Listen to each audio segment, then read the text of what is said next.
Bismillahirrahmanirrahim. Assalamualaikum warahmatullahi wabarakatuh. God's peace be with all of you. Ladies and gentlemen, my friends, welcome to this segment of Agree to Disagree with Haris. Tonight's segment I have actually particularly entitled Sembang Santai Bersama Pakar-Pakar Perubatan.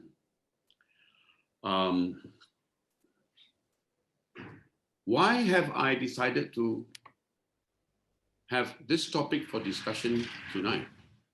Why did I pick to do this topic? I'm going to be very quick about this. In 1994, whilst in court, I had a heart attack. This is not a cooked up story, friends. 1994, whilst in court, I had a heart attack. I was admitted into ICU in a private hospital. After 4 days of observation, the attending physician advised and recommended invasive treatment. I was 34 years old. I wasn't too happy with the whole idea of that proposal, and I opted to discharge myself, and I went down to IGN to get a second opinion. IGN decided no invasive at that point in time. They put me on a 2-month medical leave, put me on an exercise regime, put me on a diet regime, put me on a regime of medications and supplements. I'm 62 now. I've never had that invasive treatment that was proposed. 2 things that I want to highlight with this quick story that I've shared with you. My entitlement to a second opinion. It's important to take note of this. We are entitled to second opinions, and there will be a diverse range of opinions amongst the medical professionals. It is to be expected. They will range from the conservative to the radical to the mavericks. You'll have the whole range.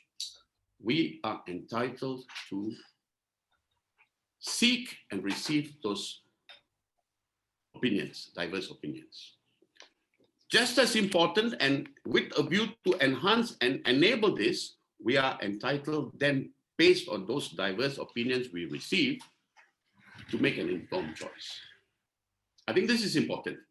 I fully realize this after I've done a lot of research, and let's be honest, all of us have done this. Go to Google, COVID-19 vaccine, search, and you are deluged with information. As you start to go through, you begin to realize that there's some real Looney Tunes out there, conspiracy theories pitting themselves against others. We can't make sense of it. Those of us who have the energy might plow through all that material, and we begin to discover that, okay, there may be some credible information out there. But here's the problem.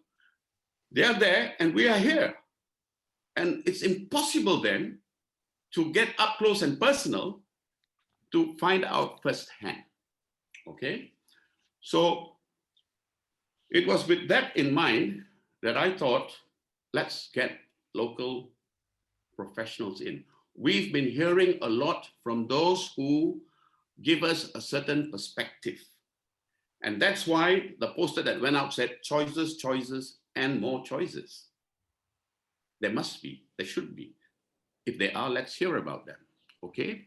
Now, without further ado, I would like to introduce the luminaries that we have lined up for you tonight, all right?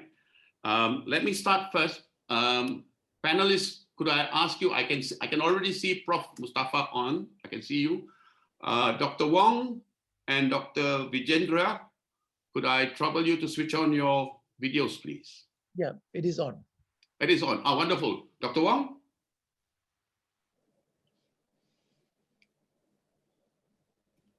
Dr. Wong, are you with us, Dr. Wong? Yes, I am. My video is on. Ah, lovely. Okay, all right.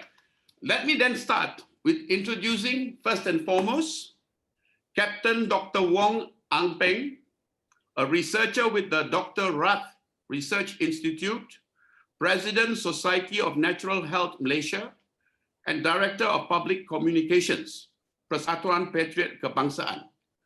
a columnist with the Malaysian Insight and often writes about health, economics, and political issues.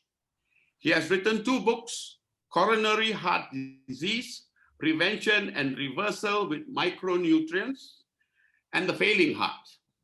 He has published 10 scientific papers in peer-reviewed journal, mainly on coronary heart disease and heart failure. Friends, let me tell you, I have had to shorten this gentleman's resume, otherwise he would have taken up the entire show. All right, now the same with the other 2. I would like to now introduce Dr. Vijaendreh Subramaniam. He's a consultant Gynae-Oncologist at Mahkota Medical Center, president of MAFIM. Let me get this right, it's MAAFIM, Malaysian Association for the Advancement of, what's the F? Can you help me out there, doctor? Functional and interdisciplinary medicine. Did I get it right, doctor? Yep, absolutely. Right. President of MAFIM, Malaysian Association for the Advancement of Functional and Interdisciplinary Medicine. He has a very strong passion for the healing sciences and is actively involved in pioneering integrative approaches to cancer care. Last but by no means least, Professor Dr. Mustafa Ali Muhammad. He is a clinical pharmacologist and toxicologist, former professor in University of Malaya, and currently is a professor in MAHSA University and medical director of MAHSA Health. Doctors, welcome to this program. Thank you for taking time out. We've received a lot of questions starting yesterday. And I don't want to waste time. I want to get off the program because many people have many concerns and most of them are here to hear what you gentlemen have to say. But one question that appeared, and I answered it on your behalf, but I think I owe it to all 3 of you to allow you the opportunity to answer it for yourselves. And therefore, that's exactly what I'm going to do. The question is this,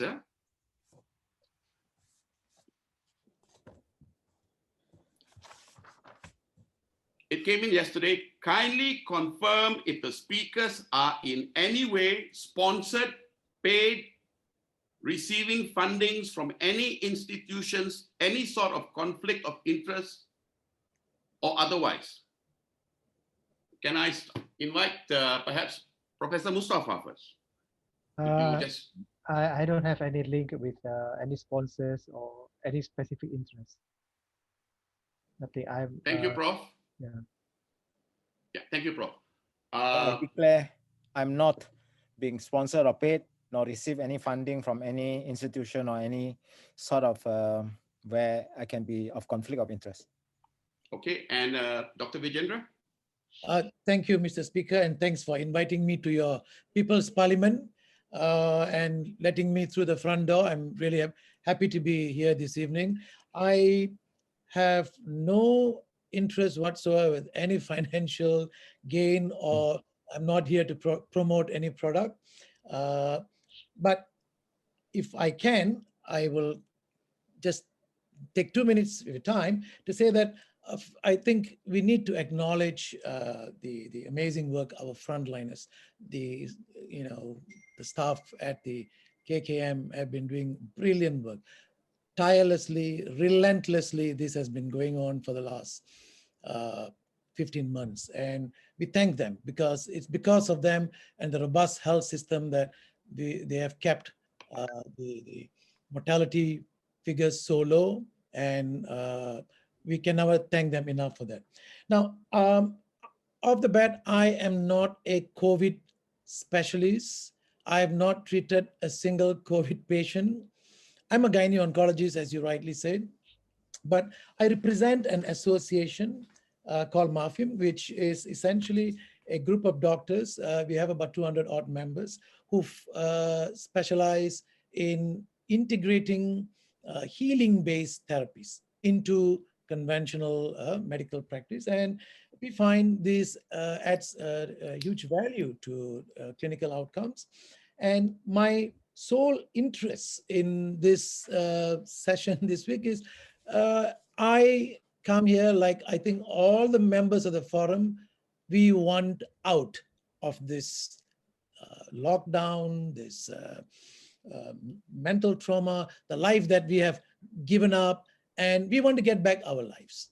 So let's see how best we can, achieve these goals, and hopefully the forum will answer some of these answers for me as well as other participants.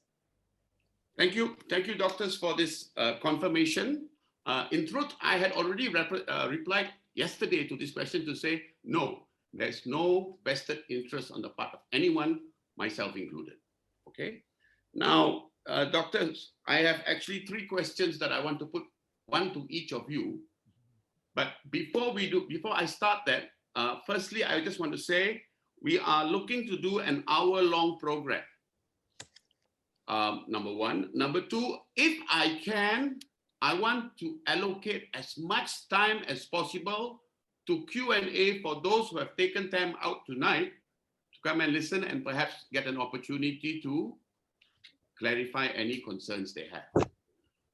I ask one request, doctors, in responding to questions or even as you share your thoughts, one humble request: make it as simple as possible for us laypersons to understand. Please, I know it's some of that area, the areas concerned may be very technical, but we will be eternally in your debt if you can make it as easy as possible for us to understand. Boleh? Boleh, ya? We'll try our best. Okay, I want to kick off the session. I have got 3 questions. Short, simple answers. A short, I think, possibly yes or even no is possible. We will then do follow-ups on this. I want to start first with Dr. Vijaendreh. Doctor, assuming the state of the COVID and the pandemic has reached a proportion where the vaccine is imperative, assuming it's a must. My question to you, doctor, would you be minded to recommend to me the mRNA, that is the Pfizer and the Moderna, what they're calling the new technology, or would you be minded to recommend the old tech, using the old technology? Well, as you can see, I'm very old school, so I will probably still stick to old school answers for now. So I take it, old tech. We'll come back to you on this issue, doctor. We'll come back to you on this issue. My next question I am going to address to Professor Mustafa. Okay. Prof, in the state of things as they are now, do we have a choice in dealing with COVID other than the vaccines? Yes, the answer is yes. Answer is yes. And we will definitely come back to you on this. Yeah. Okay, my last question to Dr. Wong. Yes, sir. The other day I saw in the KKM infographic on Soalan Lazim, page 17 to 18, it covered this area called kesan sampingan, side effects. Now, my question to you, in the context of the COVID administration that has been taking place, is there a difference between side effects, adverse reaction, and serious or severe adverse reaction? Yes. Are there differences? Yes. It depends on the context you're talking about. In everyday reporting, what the public and general perception is they are familiar with the term side effects. Okay.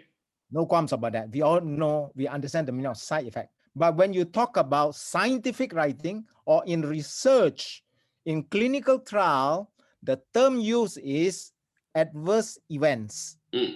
Adverse event are minor, you can say side effect, but we normally in research writing, we don't use the word side effect. We say adverse event, minor adverse or severe adverse event. Then there's another term, serious adverse event, can mean only one thing, death. Okay. Okay, in sometime in scientific writing or in official reports, the common term used is adverse reactions. Okay, let me stop you there first, doctor. Let me stop you there first. But it can be minor or serious. Okay, I'll come back. We'll come back to you on that because this is an important consideration. Yeah. Now, Dr. Vijaendreh said if he was advising me, he would advise me to opt for old tech. Professor Mustafa, Dr. Wong, would you concur with him or do you have a different opinion? Yes, I concur with him to a large extent, but we also have to understand the pressing need of our society, of the nation. It all depends because things can change. Information comes in. We all depends on information because this new thing is novel. It's a coronavirus. Is novel. It's something new that we have got. The whole world got no experience. As we are more informed from clinical trials, clinical experience, and we learn from other countries, then we make decision as and when the time comes. I'm going to, okay, thank you. I'm going to stop you there for a moment. We'll come back to that. You talked about the situation. We have to look at the context and the situation that we are in. Dr. Vijaendreh, if I were to ask you to very quickly, very quickly, in a short manner as possible, share with us, where is Malaysia today, in your opinion, in the context of this pandemic? I would say we are at a stage where, well, we've gone through several stages. We are at a stage where we hope with the rollout of the vaccine that we may be turning the corner. Okay. This is important because I think, as I said, we have the staff who have been really, working overtime and beyond the hours. And it is important that this provides that hope. Mm. But this is something that we have to wait and see. Okay. But this also raises a few other issues. Firstly, that the vaccine will be rolled out in several phases. Not everybody is going to get the vaccine today or tomorrow. There are some who are going to be receiving this vaccine maybe 3 months, 6 months, 9 months, much later even, depending upon the distribution issues and so on and so forth. So we do have a group of people who may not receive the benefits of this vaccine until such a time. Right. We also have a group of people who have issues where the vaccine may be contraindicated. We also have issues where there are people who, for their own personal reasons, may choose not to take the vaccine. Okay. Now, I think we need to deal with those individuals too. They too need solutions. We cannot just say, okay, wait until the vaccine comes. There's already a lot of jostling taking place among many groups of people. The teachers want to be ahead, the police want to be ahead. Everybody wants to be ahead of this, the queue. So I think it is important to also recognize that experience tells us, experience from many other countries, that there have been other effective ways that they have also overcome this COVID infection, primarily by using immune enhancing therapies. So I think there may be a solution for this group of people who, while waiting their turn for the vaccine, may be offered this too. And then there's another group of patients. We have now almost 30,000 active patients. Now, the vaccine obviously is not going to be beneficial to them, but the immune enhancing therapies could, immediately provide benefit. So I think we need to look at the pandemic from just a vaccine-based solution. We need to use everything that is at our disposal, and we shouldn't be restricted. Okay, thank you for that, Doctor. I'm going to come back to you on some of the issues you've raised about enhancing the immunity and about the several groups. I think a very interesting point you've raised, that not everybody is going to get the vaccine immediately. So what can we do to sort of fortify them, so to speak? Yeah. But before we get there, Prof, I would like to ask you this, Prof. Okay. Yeah. How safe are the vaccines that are being made available in Malaysia now? Wow, that's a very tough question. Ah, Okay. A lot of time I was asked this question. Okay. But I think you are asking the right person, because I'm supposed to determine what is safe and what is not safe. okay. I'm a toxicologist as well. So, okay, talking about vaccine, as Dr. Vijay mentioned just now, that there are two types of, basically two types, not really two types, but basically the new technology vaccines and the old technology vaccines. I'm very confident with the old technology vaccines, and most people seems to be like that.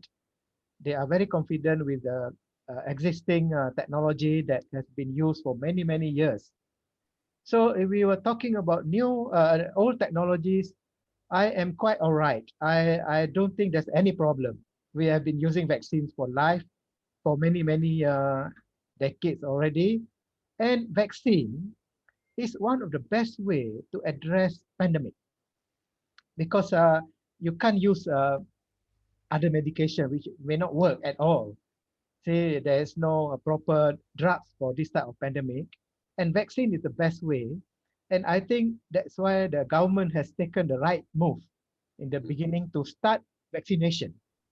Of course, we fully supported the vaccination program, because that anywhere in the world, and all medical students, if you ask medical students, they were taught this way.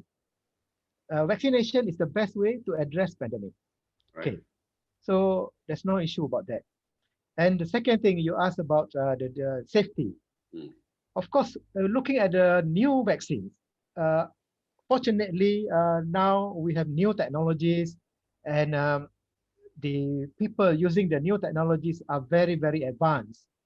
They use a lot of new techniques and new innovations that can produce vaccines very fast, very, very fast, unbelievable. It's very good. And this vaccine also supposed to be very clean. Clean, Because okay. Clean in the sense that they don't have the proteins from animals and all that. So I think there is an advancement in terms of that. Right. But looking at another one step further, this vaccine uses messenger RNA, where it is like a messenger. Messenger means somebody who carry the thing and deliver to somebody, and then the messenger will go. So in simple way, we are now worried that what happened to the messenger? Will he still be around? Okay, that is in a basic way, in a simple way. Will he be around, and then or will he be destroyed? Or if he is destroyed, will he die?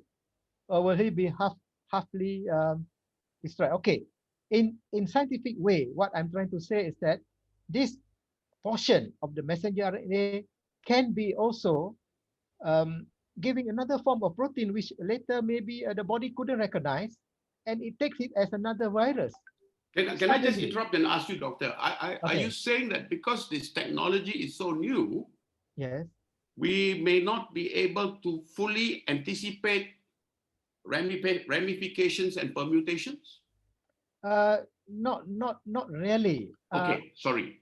The work has been done quite well, but there are a few loopholes or a few gray areas that we are not sure. Okay. As a toxicologist, I myself couldn't formulate that how to explain that it is safe. All right. In my mind, there is still uncertainty. I will not say that it's dangerous or it is toxic, but until something happens, we will not be able to see. I see. Okay. So you haven't got that confidence level yet to say this is safe, Haris. I would not say it's 100% safe. Okay. Yes. I'll try to come back to you on Haris, that, can I Prof. just I want to quick point ask on that? Captain Wong this, Captain. A quick point. Can I just make a small point on this? Quick one. Okay. Very Haris. quick, huh? Very quick. Very quick. Yes, I share what Prof. Mustafa said, but I'm as a proponent of scientific advancement and scientific knowledge. If this current crop of mRNA vaccine is shown to be efficacious and also safe, then there is a lot of hope for future use for cancer, for stroke treatment, for paralysis. There's a lot of hope. So we pray on this hope, we pray for the success. But like what Prof and Dr. Vijay said, he's an old school. So there are a lot of unknowns. Okay. I was going to ask you this, Dr. Wong. We didn't do our own trials on Pfizer. We didn't do our own trials. I think we are largely, correct me if I'm wrong, looking at the provisional approval given by FDA in the US. Now, is it common for, first of all, what do you mean by provisional approval? Why is it only provisional? Why isn't it full approval? And is it common? And when do you have this sort of provisional approval? Well, in emergency use, when there are reports of death and a lot of damage, and the virus coronavirus has been reported to cause so much of problems, then there is serious consideration for emergency use protocol. So why is this? Because why is it provisional? Because they have not actually finished the phase 3 clinical trial. To finish the phase 3 clinical is a long process because you're talking about a few thousands of subjects and you have to collate, compile all the data. So that takes time to analyze. And it is not just you who analyze, there are also third party and other parties to analyze this. And for the government, in US case is the FDA, they have to make a decision. In our Malaysia, our own scientists in MOH and also NPRA, they have to study carefully and make a decision because we are all for the safety of the Malaysian people, which is a must. So that is why it is provisional because of the emergency. So, because some of us have heard the criticism that this is still an experimental. Maybe I can put that to Dr. Vijaendreh. I hear the suggestion that, Haris, this is not a vaccine yet, it's still experimental. What's your response to that, Dr. Vijaendreh? Well, normal drug development, vaccine development goes through many phases. Yes. And it's only once they have completed all phases of that trials that these drugs or vaccine are ready for use in the general public. As we know, this was a very much rushed affair, and there is no time to complete many of this, and therefore it is an ongoing process. So we are probably doing a phase 3 and a phase 4, concurrently, and the information is still being gathered. Right. We have acted on promising preliminary data, but what will be the final tally in terms of its use, efficacy, the side effects, what complications that it caused, it is still not known. We know what may have been the immediate side effects, post-vaccination, but we still do not have data on what will it be in 6 months, a year, 2 years, 3 years down the line. So in that sense, it is an experiment in progress. Right. Okay. All right. Gentlemen, we are already 8:32 according to my clock. All right. There's a pressing issue that I want to address with you all before I get to the Q&As. And that is this. Now, Prof, you, if I recall correctly, said just now there are choices other than the vaccine. In fact, I want to refer to that letter that you and Dr. Wong co-signed that appeared in the New Straits Times, 7th February, where it appears the signatories to that letter were urging the government to come up with a plan B using ivermectin. Now, I know Dr. Wong also signed that letter, so obviously he's endorsed that. And maybe we can also quickly get Dr. Vijaendreh's view on this. But Prof, can you share with us, the alternatives to the vaccines? When, where, how, and what? Very, very quickly. Okay, I try to explain in a very, very fast manner. Okay, what is important when somebody wants to prevent COVID, or if they already have COVID, what is the most important thing that they have to do is to boost up their immune system. Okay. That is the first thing that they can do, prevent it from getting serious. So the best immune system is the best way to avoid COVID. Okay. So that means our source of prevention should be boosting the immune system. And of course, in the public, outside there are so many ways to boost the immune system. There are many traditional ways. There are also the modern techniques to abuse the immune system. And there are also some drugs available, which I discuss later. Okay, conventionally, the normal way of boosting the immune system is to get the right dose of immune boosters. There are the right amount of minerals, vitamins, and some medications and food products. Okay. They are not difficult at all. Everybody can have access. There are also some traditional medications or preparations which suggest habatus sauda or nigella sativa, plus some honey and all that. But this is not a cure per se. This is to prevent getting the COVID, or if you have it, then you are only getting the superficial attack or superficial COVID symptoms. That means what you can do in the public, for the public, is to try and strengthen your immune system in many various ways. There are also studies that says that increased amount of vitamin C will definitely help to boost up the immune system. Increase in vitamin D. These are natural ways and also very, very safe and affordable ways. Everybody can afford and everybody can practice it because they are not toxic. Right, right. Okay. And there are also some possibilities of drugs that have been studied. This is the one that I mentioned, ivermectin. Right. This is a Japanese wonder drug, people call it, which was discovered in the 70s by Professor Omura in Japan. And this drug recently was studied in Australia for COVID purposes. And they also studied in some other countries as well. And the problem with this drug is that they are made for parasitic problems. They are not trialed or assessed in the beginning for COVID disease. Of course, there is no COVID at that time. And assessment for COVID was just done recently, and it is not a full-scale clinical trial. So it's difficult for us to go into the perfect approval of this drug anywhere. But as the vaccine is approved under authorized emergency use or whatever, why can't this drug, since it is already been used in some countries, and in fact in Slovakia they already officially approve it, but of course we are not saying that we should approve it blindly, but based on the studies, right, they have shown very, very promising results as a prophylactic.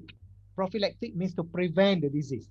Right. And they are also used during the disease itself to prevent further deterioration. Therapeutic, and also at a few reports says that they are used during the critical case of COVID cases, where within 48 hours the patient recovered. Prof, can I just interrupt you there? You mentioned Slovakia. Are there any other countries reported that are already using? Now, what about the US? They are used intermittently in some areas, but not formally approved by the government. What we want is it must be formally approved. They are used in even in black market. People are using it everywhere. I heard in South Africa, I think they become very expensive now because people are buying it. Right. So there are avenues where we can have a two-pronged protection. Of course, vaccine is there, but there are issues that we have discussed just now. But there is another alternative which we may take it immediately. For example, if we can conditionally approve ivermectin, it can be given by doctors or by supervision, under supervision, so that it is safe. And it can help a lot. I believe it can help a lot. Prof, can I interrupt you here? Yes. Because I want to bring Dr. Vijaendreh into this discussion at this point. Okay. I'm so sorry, Prof. Okay. Dr. Vijaendreh, you had talked about just now, the rollout of the vaccine isn't going to reach everybody immediately in phase 1. There'll be those in phase 2, phase 3 that are further down the line. And you were saying that for these people, it may be worthwhile looking into fortifying their immune system. Now, I'm going to bring you into this because Professor was talking about ivermectin and the other drugs, if you will, or supplements. Can you see this sort of applying in the context that you were talking about just now? I think absolutely, Harris. Just before we move to that immune enhancements, just to answer your question of whether this is approved for use in the US.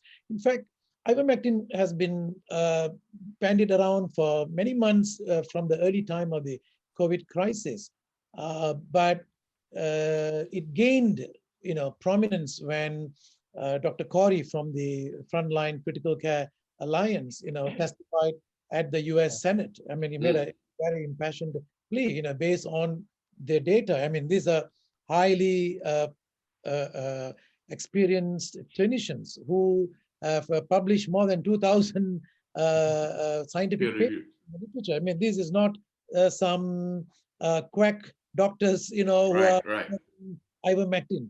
I mean, they have studied it, and that actually was a spark. And then it became a nexus around which a lot more data around this ivermectin started to surface.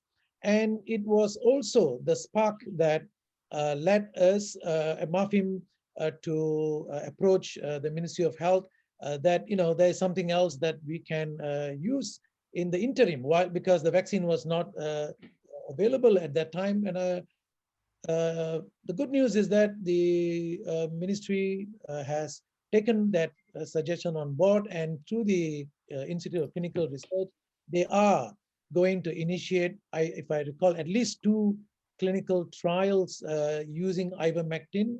Right. So we will hopefully generate our own data, but I think what Prof. Mustafa was trying to allude is that we have so much safety data. This is a drug that is so safe, known use for more than 30 years. Right. I mean, although primarily used for antiparasitic functions, but it also has got antiviral functions that, well, why not? And there are a few instances that it can readily be used, for post-contact prophylaxis. Nowadays we are talking about sending patients who are positive, who are mildly symptomatic, to recuperate at home. Right. Now, the home environment is a very difficult environment to isolate. What are we doing to protect the other family members, the other, people that they potentially may come into contact? Very good point. Yes. An ideal situation to try and mitigate. Similarly, one of the biggest outbreaks that we are having is in hostels and factory workers and so forth. Big clusters of people. Now, although they generally have mild disease and they recover very well, but again, this is an opportunity for us to stop transmission by allowing quicker recovery. And preventing transmission to others. So I think there is a strong case, I believe, for us to look at ivermectin for these underserved people until they get the benefit, of the vaccine when their time comes. Haris, can I add a very important point? Yeah, but Dr. Wong, I was going to come to you. I'll let you make your important point, but can I first ask you, because you signed that letter, and in that letter it mentioned that the DG had said that clinical trials on ivermectin would commence. Would you know if it has commenced? Yes, it was reported, and then the health DG has said that he's going to do the ministry Clinical trials, pilot studies. But do we know if those studies have already commenced? If I may add, Haris, yes. My most recent information from the research institute is that it is awaiting the MRCOG. MRCOG is the Medical Research and Ethical Council for approval. It has been there for a little while. I mean, I hope they can see the urgency and approve this trial. Yeah. All right. Thank you for that information, Dr. Vijay. Yes, yes, Dr. Wong. I have a question for you, but let me have your supplementary point to what the other doctors were saying. Yes, a quick one. Now, don't forget, in the world, there are more than 27 randomized clinical trial. That is very high and good grade, gold standard. This is with ivermectin. Clinical studies. With ivermectin. And then they are including observational clinical trials. Although some of these studies may not have power, but almost all have shown efficacy in terms of prophylaxis and also therapeutic benefits. And the important thing is that the mechanism of action is known. Ivermectin inhibits importance and the intracellular transport proteins used by viruses to enter the nucleus and replicate their genetic materials. So this is the mechanism of action whereby ivermectin can stop that process. So even if there is variant through this process, let me stop you there. Doctor, other variants. Doctor, let me stop you there. I was going to ask you about the variant, so I might as well throw my question to you. How, as far as you know, based on your research, how efficacious can we hope the current crop of vaccines that are being made available will be efficacious with the numerous variants that we hear of coming out every other day? How effective, Doctor? Well, we rely on US CDC said that for variants, the current crop, as we know, the current crop is just for SARS-CoV-2 for this original strain targeted for this. But when there is variant, then there's a lot of unknown. But US CDC said that they can modify the vaccine to target new variants. We hope they are right. We hope we are right. Coming back to ivermectin and even vitamin C, because vitamin C blocks the ACE2 receptor, angiotensin converting enzyme 2 receptor. This is the receptor site where coronavirus bind to and enter the human cells. So the vitamin C and also ivermectin blocks this. Ivermectin also blocks the importin, the protein materials that the virus used to propagate. What I understand that you three doctors are saying is ivermectin, number one, because it has been around for 30 over years, has already a history of being a relatively safe drug, number one. Number two, if I hear you all right, there is ongoing increasing evidence of its efficacy as a prophylactic and its use in conjunction with other pharmaceuticals, supplements as a therapeutic. Would that be correct? One additional point, important additional, it may be effective even for variants because of the mechanism of action of the virus blocked. So So yeah, as for drugs, we do not know. We hope the USCDC is correct. But as far as ivermectin, there is hope to curtail the variants. Gentlemen, I wish I had another 1 hour to offer y'all, because it's been fascinating listening to y'all share your experience and your understanding. But I want to be fair to the audience. Now, Can I add one point before that? please, Prof. Okay, why we were looking at ivermectin, first thing, the reason is that we look for safety first. Okay. Whatever it is, if you compare ivermectin with any vaccine, I would prefer ivermectin as a much safer drug. First thing. Second thing, when you want to choose something for medication, you have to choose the safest one first. Yes. So that is a logical approach, that you must get to the most safe one. And also effective comes in number 2.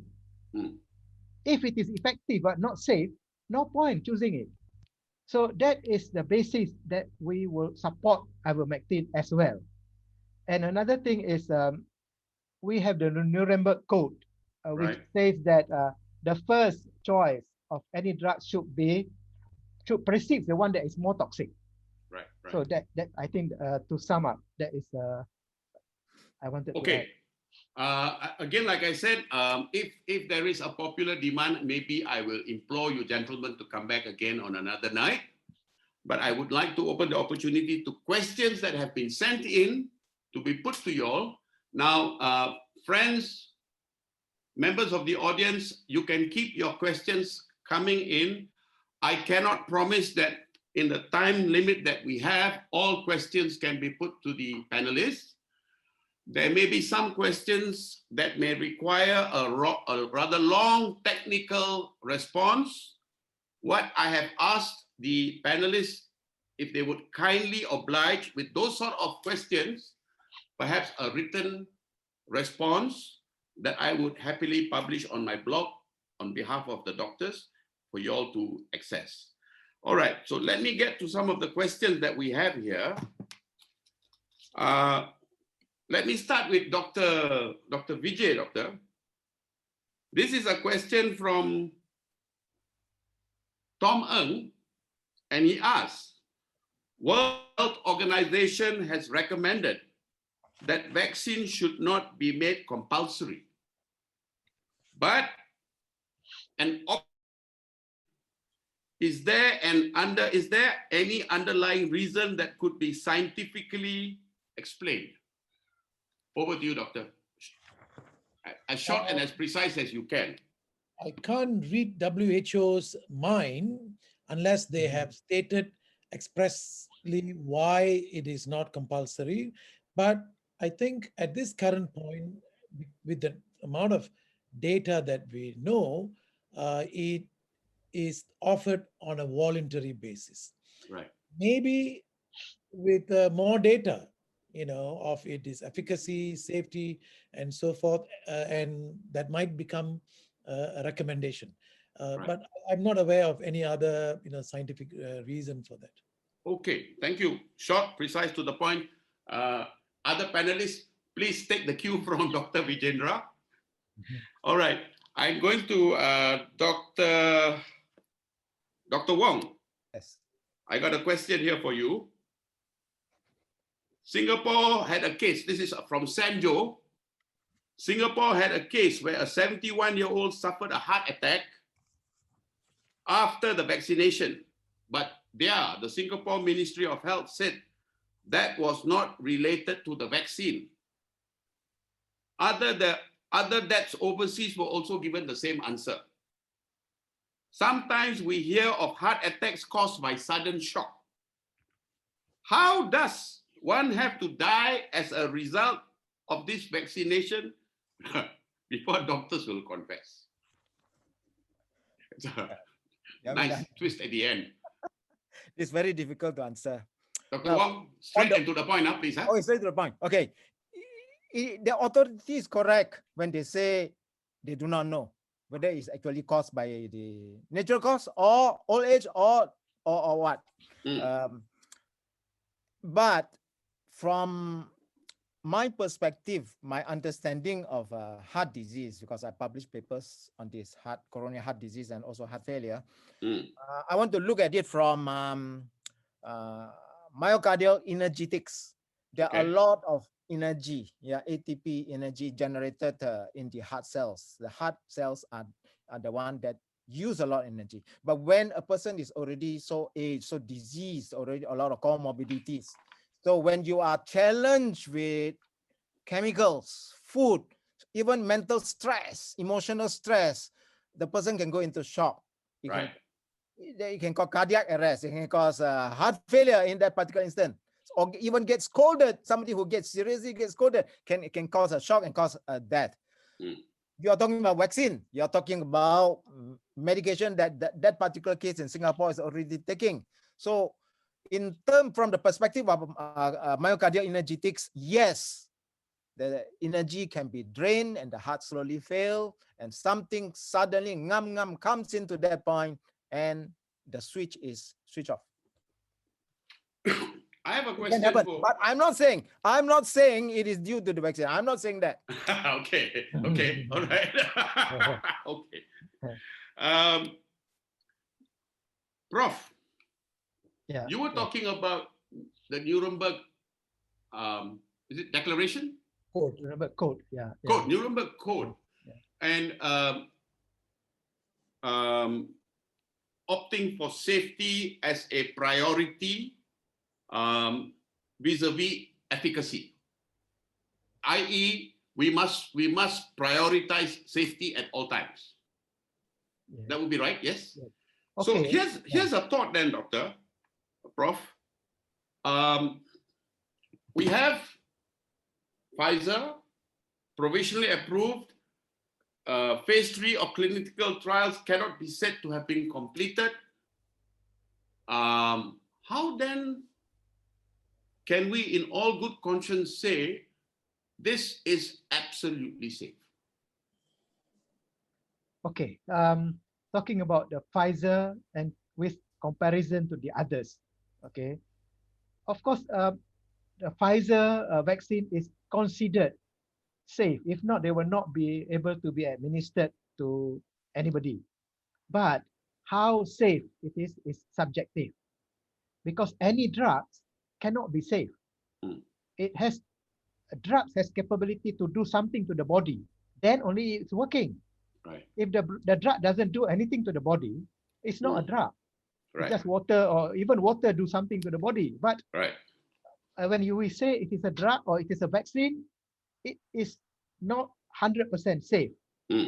But they are relatively, one is safer than the other. Right. That is where our own judgment must come in for us to be able to make a choice. Right. And the choice is up to the individual. Right. You can opt for a new technology. People like to use iPhone compared to a Nokia or whatever old phone. They prefer new technology. And if you want to have new technology, there are advantages to that. The advantage in this case is that they are cleaner. The vaccine does not have serum and all that, but they have another material called propylene glycol. You don't know what is going to happen to the propylene glycol later, but this is new technology. Right. But the data is really not 100% complete. Right. And the second thing is the RNA itself. The third thing is that what happens if later the break fragments or whatever start producing another type of protein. Right. And even the spike protein and all that can be exerting what they call it autoimmune action. But this thing does not happen 1 or 2 days after vaccination. Right. It may happen years and years later. Or it may happen when the person is exposed to the coronavirus or some sort of virus. So we are not sure. There's no data, and also we have no complete understanding of this. Right. That is where leads to us having some option or consideration to be made when we decide to take which vaccine. But wouldn't then that immediately bring to mind the Nuremberg Code that you spoke about, Prof? Of course, according to Nuremberg Code, Yeah. Okay, you have to take the safest. Correct. Correct. But this vaccine is approved because of the need, and they say that it's for emergency use. Right. So it is already approved. So that means once it is approved, it can be used. But for personal use, you can decide whether you want it or not. But again, I want to then bring the panel to this. Approved because there is a need, yet at the same time we are hearing from the US itself that private practitioners are at liberty to prescribe an alternative, ivermectin, with a cocktail of other supplements, etc., etc. So is there need such that, notwithstanding we are not yet in receipt of full clinical trials, we approve? I'm a layman. I'm concerned. I want to know, should I take it? I'm listening to this now. Ivermectin, safe, 30 over years. And as this panel has said, it can be effective as a prophylactic, preventive, like a vaccine. So where was the urgency to approve? Okay. Help us understand. Prof. During the approval of the vaccine, ivermectin may not be in the picture yet. Okay. It was not there. Okay, thank you for that. That's an important clarification, Prof. Yes. So Kalau tidak, my mind was running around the world already. Yeah.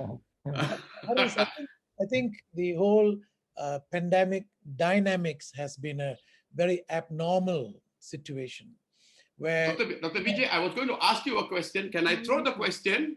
And as you address that, you can also bring up the supplementary. Yeah? And this actually follows what the Prof was saying. Now, there's a question here.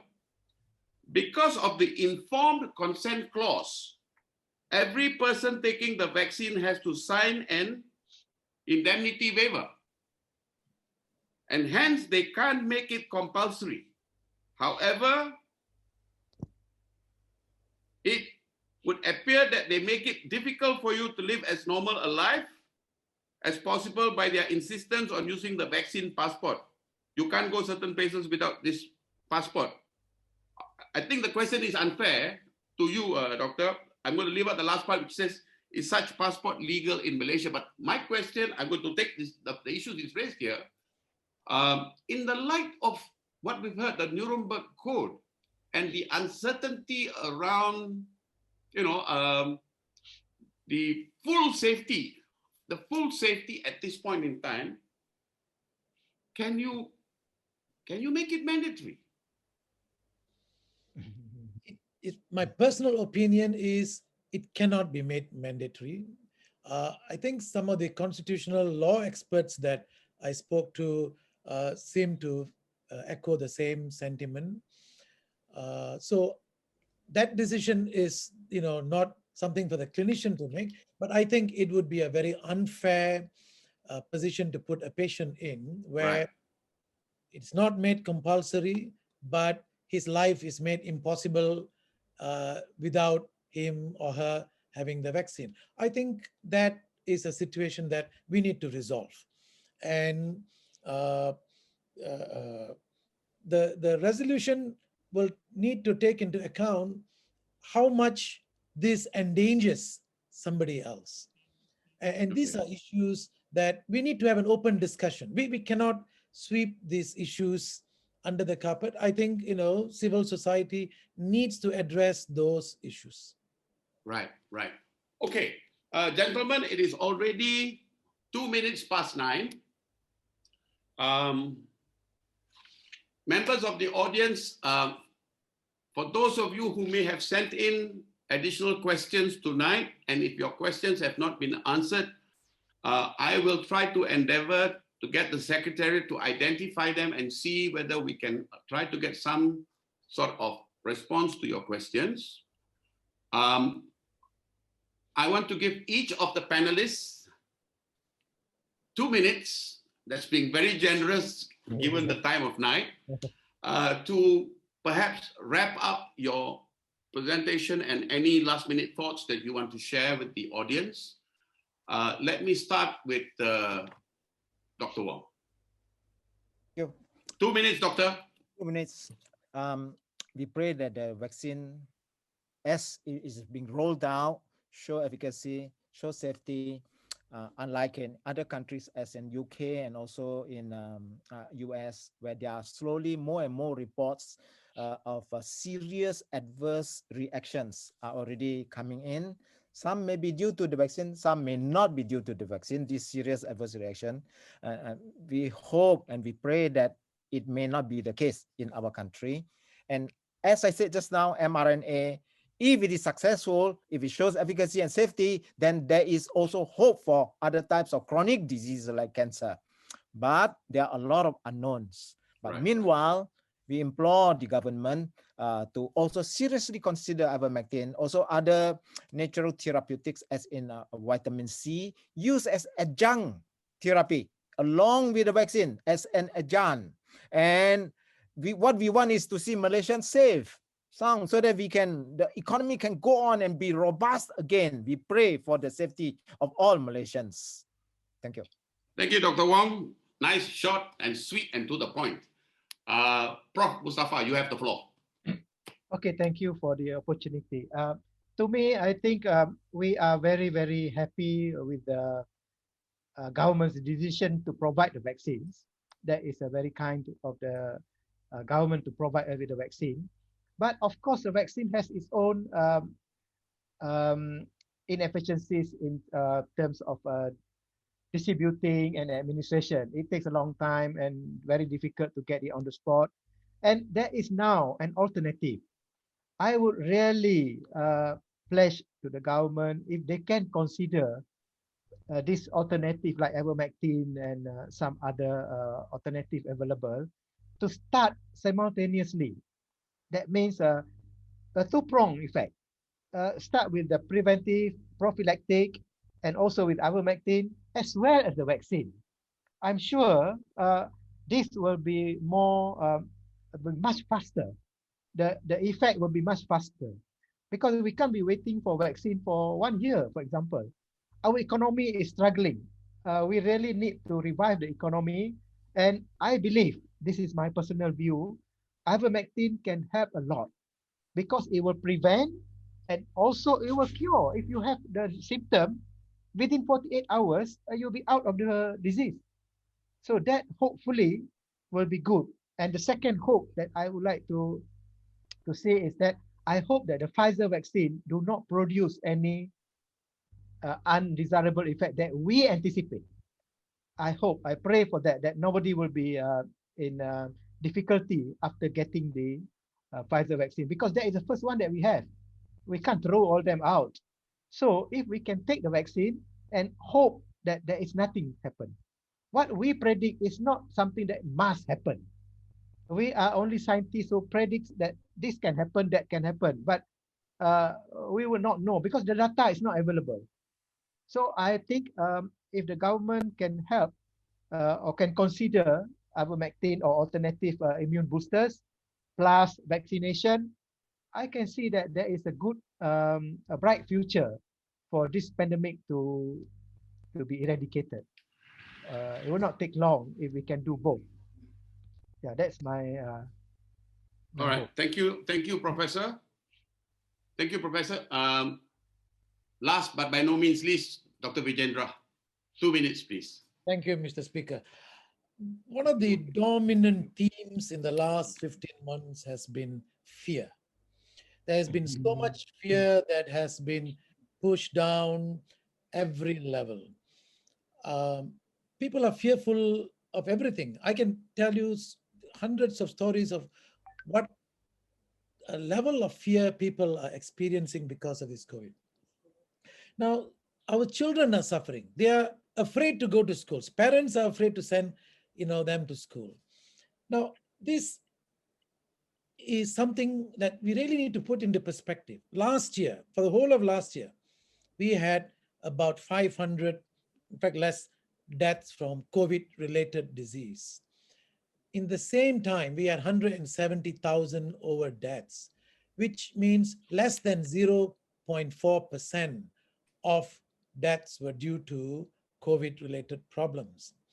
by any measure, this is not the worst health crisis this country is facing, in my opinion. There are far worse crises, from dengue and tuberculosis and malaria and, cancer, heart disease. Now, in 2020, in March, almost a year anniversary when this lockdown happened and, our life was turned completely out, it was based on many unknowns. All we had was Wuhan and the scary images of Wuhan. And that's how we formulated our many draconian measures. But we have more data. We have science. We have a health system that is really robust. We know how to deal with many of these.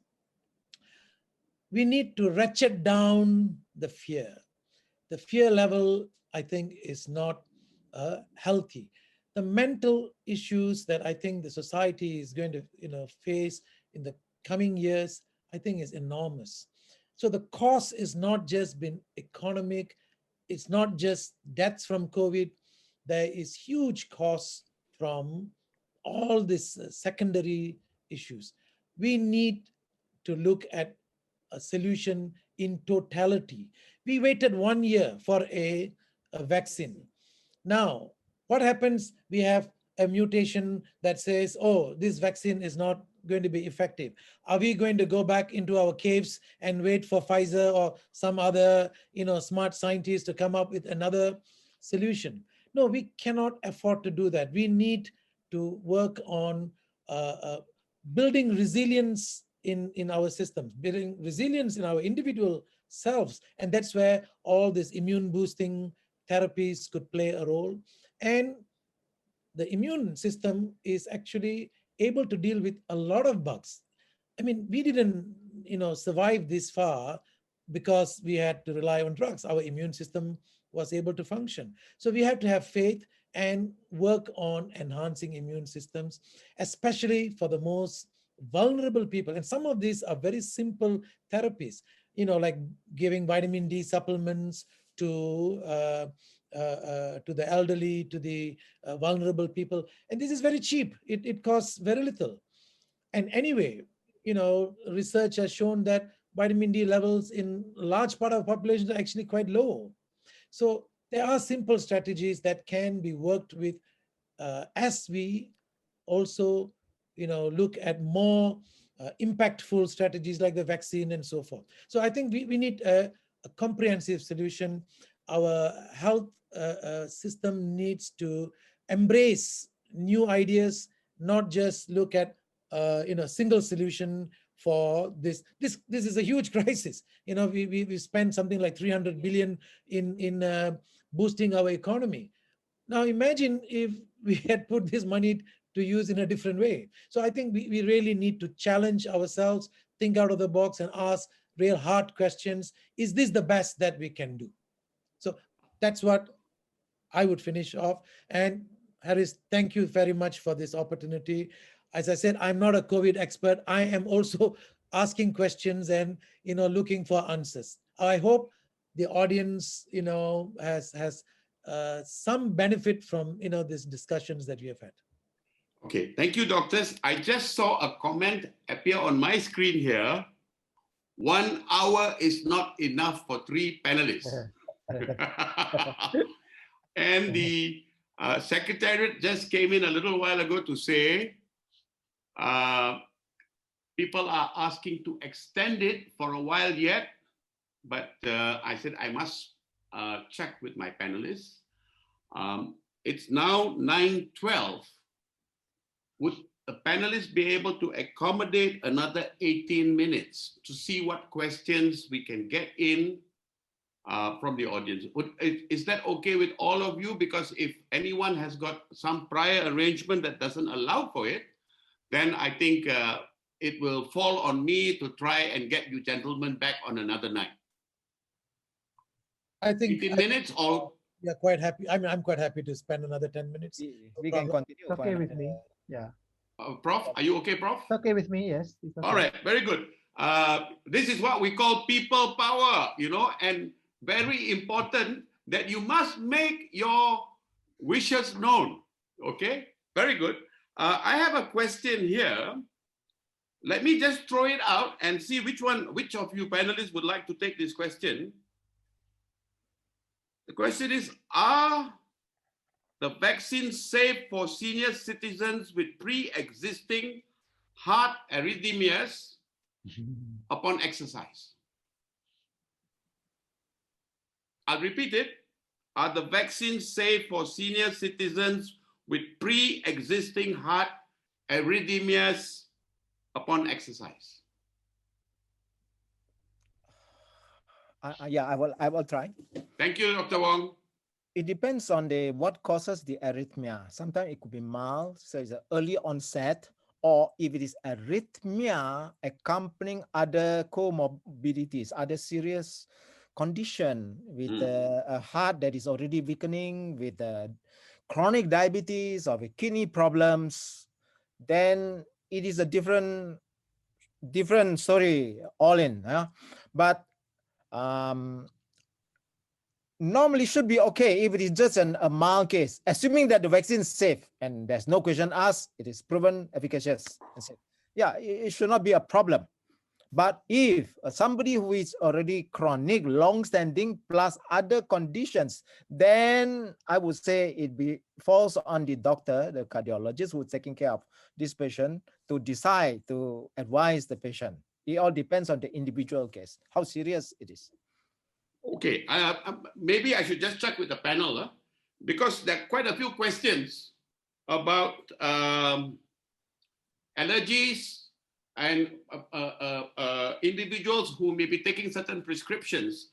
Now, I'm just wondering whether the panel wants to address these questions, or, as I think, these individuals should be putting these questions to their own physician or family physician, because they have a better understanding of the history of the patient.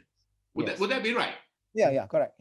Yeah. So those of you who have sent in questions asking things like allergic to penicillin and taking sulfur, I think it best that you take your questions to your own physician, your family physician, who have your whole history before them. I think that would be the safe. Correct, doctors? Huh? I just want to add one point. Boleh. According to the CDC, if it is drug allergies, problem with drugs, then it is safe to take the vaccines.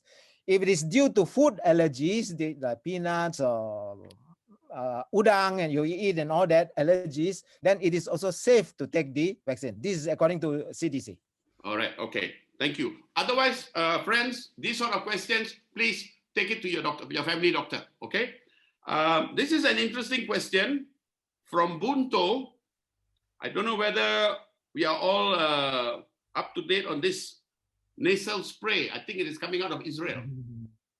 Yeah. The question is, with the development of treatments like EXO-CD24, a nasal spray developed by the Aikilov Medical Center in Israel with a nearly 100% effectiveness claim against serious cases of COVID, do we even need to get vaccinated in the first place? Let me see if I can offer that question to, yes, Professor Mustafa. Okay, I will try to answer. Okay, and also I have something to tell the public, which is very important, besides the answer. Okay, what we see now is that we are using chemicals to fight a lot of things, and these chemicals are mixtures. I will not recommend anything like that. Okay, one thing that I would like to mention here is that, you know, the disinfectant. We are using disinfectants many times a day if you visit supermarkets and all that. And if you notice these disinfectants, they have a strong smell, very nice smell. These are aromatic chemicals that are mostly toxic. They are synthetic chemicals that are toxic. And when you rub the alcohol on your body, the chemicals are left there. The alcohol will evaporate. And please be careful on this, because that material is quite a lot on the hands. If you go to 3 supermarkets or 3 retail shops, you will wipe your hands many times. And these chemicals are quite toxic. Of course, the alcohol will evaporate. Try to get the disinfectants without the smell, if possible. Even though it is not nice smelling, only the alcohol smell, but it is much safer. Second thing is if they are colored, this coloring material will not evaporate. They will be on your palm or on your hands or on your body. And when you forget to eat or whatever, and sometimes they will not be washed out if we wash with water. So this is something that I would like to, because I take this opportunity for the public. This is a very common thing happening now. So using of chemicals, I will not recommend so much. Of course, there's the nasal spray. There's a lot of components that I saw. I don't know the detail. They are quite secretive, but I see that there are many chemicals there, and we don't understand the mechanism yet. Okay. So as long as we don't understand, we cannot recommend. That is my principle. Okay. Okay. I can see. I think Dr. Wong, you wanted to answer this question. I just want to say, when we read reports, sometimes the vast majority of people, including health professionals, they rely on the media. So media sometimes tend to exaggerate. In a lot of time, they exaggerate. But the actual scientific paper, the researcher, the scientists behind this, a product, a vaccine, a drug, or whatever, they write the paper very carefully. Without exaggeration, they are very precise in the language and they don't use rhetoric. Whereas when it is reported, the media or the person reporter could have got an agenda behind it. So I just want to say, be very careful when we read media reports and the actual scientific paper, which unfortunately not many people read. Okay. Well, some of us read, Doctor. And the more you read, it's like the Bermuda Triangle. You're getting sucked into that deep hole, and you are more confused than when you first started. This is a question that I see keep coming up again and again. I'm going to ask Dr. Vijaendreh if you will help to address this. Like I said, it keeps coming up again and again. Will the vaccine that is now being rolled out, we know what it is, can we be confident, or is there reason for confidence that it will prove to be effective with variants? I think this was addressed, but I see this question coming up again and again. So I think it wouldn't hurt to perhaps reiterate your point of view, Dr. Vijaendreh, if you please. I don't think we have enough data to give a clear answer, yes or no. I think the vaccine has only been rolled out in the last 2 months, and we have not had time to really, evaluate what is going to happen fully, in terms of the variants and so forth. So I don't think there is a clear answer yet. Okay, all right. There will be some benefit. I mean, if I were to draw some parallels, when we used vaccines for HPV infection, for cervical cancer prevention, although the initial vaccines were targeting certain serotypes of the virus, 6 and 11 or 18 and 16 and so forth, they found that there was some protection also against other viruses. Okay. So it is possible, but I think we don't know that information yet. Thank you, Doctor. Again, I see Dr. Wong getting very agitated. I think he has something to say about this. Because so many things, what I say sometimes may not be relevant. What was the question again? The question was research. I'm very keen. All right. The question was one screw loose. That's why I read scientific papers.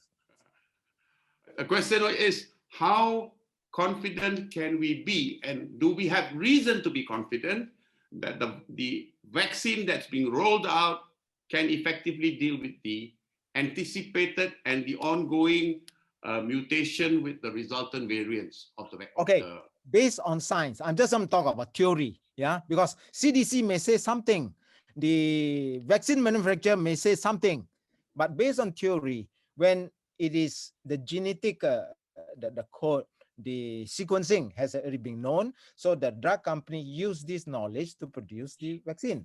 So it is specifically for SARS-CoV-2 for this particular strain. But when it mutates, then it's a different story. Will it work? Unknown. And according to CDC, FDA, they said that the drug company can modify the vaccine to suit new variants.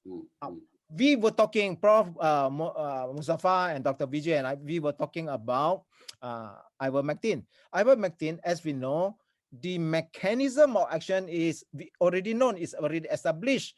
It works on the process of disease development. Once the virus goes into the body, it uses the body's what you call protein to multiply. But the ivermectin can shut off this process. Even if there is variant, it should, theoretically, it should still work. Therefore, it is possible to control the variant. Same thing goes to vitamin C, because the receptor site for the cell entry virus, cell entry into human body in the cells is through the ACE2 receptor.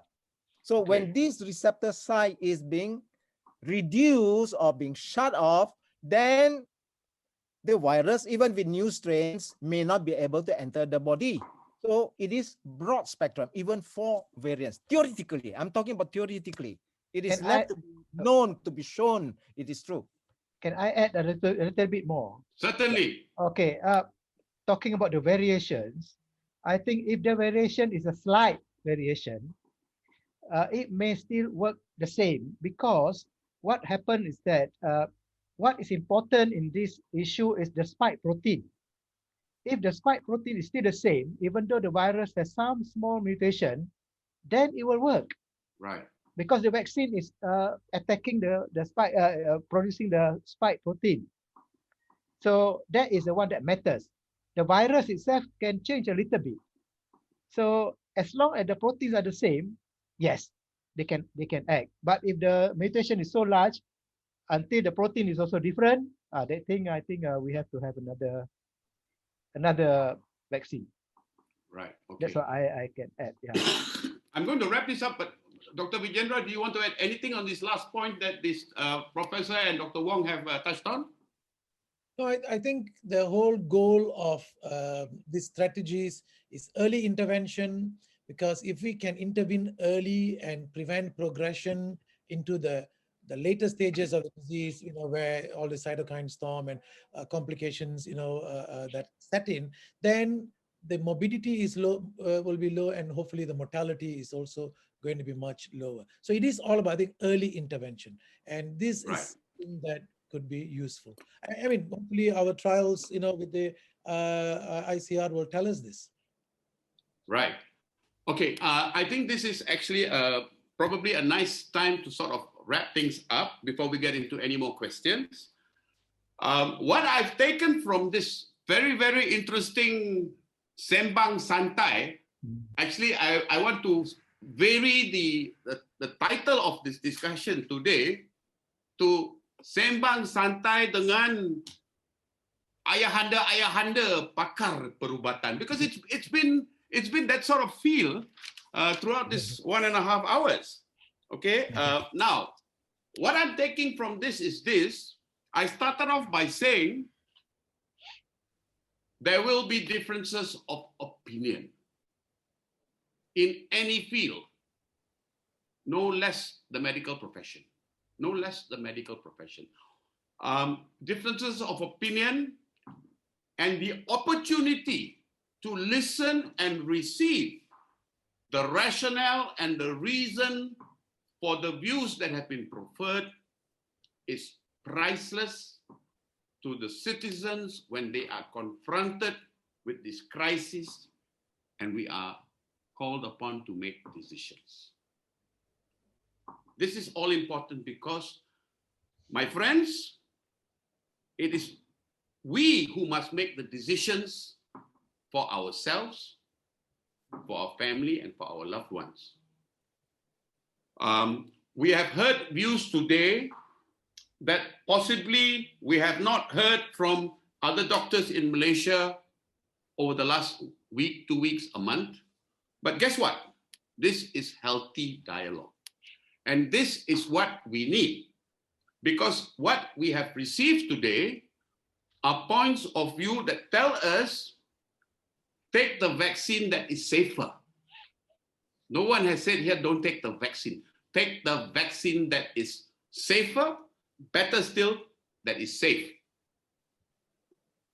But I think the part that the part of this presentation for me personally, and I hope for many of you, that has been very, very enlightening, is that we have a choice.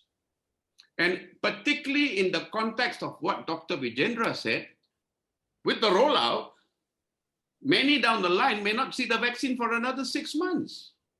And therefore, an understanding of what might be useful to boost the immunity, to fortify the immunity, even if you have decided to take the vaccine while waiting for it. I think this is key to our understanding that, as I think it was Dr. Wong who said, it's an adjunct to run in tandem with, to run in parallel with. Nobody is saying abandon anything. We are saying consider all the choices that we have before us. Investigate all and seek all information. I'm going to say it shouldn't stop with this sembang santai. I would be more than pleased if the audience today thinks 1 hour and 15 minutes with these three gentlemen, Haris tak cukup, boleh jemput lagi sekali. For me, no problem. I will implore upon the doctors to come back, but I want to suggest another possibility. I think it would be so enriching to our understanding of the issues if in the next session we could have a few who have a different point of view. And that way we, the audience, will have the fullest benefit of evaluating the different medical professional opinions, be it conservative, be it brave and groundbreaking, doesn't matter. At the end of the day, we make the choices. The more choices we have, the more information we have, easier to make choices. And at the end of the day, the risk is always with us. On that note,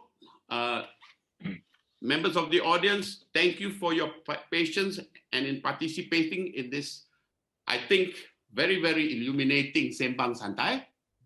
To Professor and the two doctors, thank you very much for your patience in sharing your wealth of knowledge and understanding with us. I don't know how to, otherwise I would ask everybody to unmute and give you a round of applause. But from the heart, ribuan terima kasih. Hanya Allah boleh balaskan jasa baik. Thank you so much. Thank you so much. And we hope to see you again on future segments. Class. Okay. Thank you so much. Thank you. Thank you. Clap. I think everybody has been unmuted. Please give them a round of applause. Thank you. Thank you so much. Thank you. Assalamualaikum warahmatullahi wabarakatuh. Thank you very much. Thank you. One more round. Next time. More. One more. We want more. Yes. We want more. One more round. People's power. Too short and more people will come in. Malaysians should hear this. Power. Singapore too. Malaysians should hear this. Malaysians should hear this. We want. Let's give more of this. Do more of this, please. Yes, we want more. More Malaysians should hear this. Welcome to the experiment. We all need this platform to talk. Yes. We don't have any platform. We need this platform. Welcome to Voice the out. More Malaysians should be awakened. with these voices, true Yes, and honest agree. voices. Yes, and today Chap Gomez, so many are not around. Exactly. Please have it record and post it. Yeah. Welcome to the experiment. Thank you, all panelists. Thank you. Thank you. God bless all of you. Great Thank you job. very much. Really gained a lot of knowledge.